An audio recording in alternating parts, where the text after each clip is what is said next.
கர்மா அது வெறும் பழிவாங்கும் விதி அல்ல, அது வாழ்க்கையின் சமநிலை சக்தி. நாம் நினைப்பது போல் அது கோபமாக வராது, அது சத்தம் போடாது, ஆனால் அது கணக்கு போடுகிறது. நீ செய்கிற ஒவ்வொரு செயலும், நீ பேசும் ஒவ்வொரு வார்த்தையும், நீ நினைக்கும் ஒவ்வொரு எண்ணமும் கூட இந்த பிரபஞ்சத்தில் ஒரு அலை போல் பரவி செல்கிறது. நீ யாரையும் காயப்படுத்தும் போது அந்த வலி காணாமல் போகாது. நீ யாருக்கும் உதவும் போது அந்த நன்மை வீணாகாது. வாழ்க்கை ஒரு வயல், நாம் எல்லோரும் விவசாயிகள்.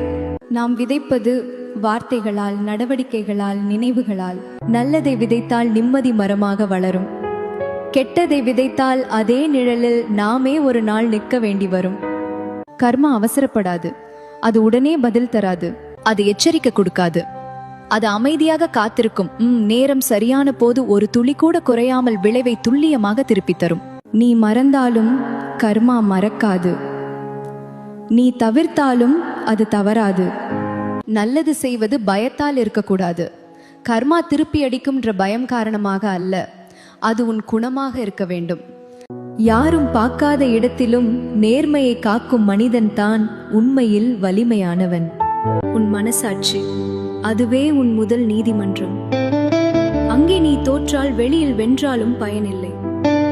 நினைவில் வை, நீ உலகிற்கு என்ன தருகிறாயோ அதே உலகம் ஒரு நாள் உனக்கு திருப்பி தரும்.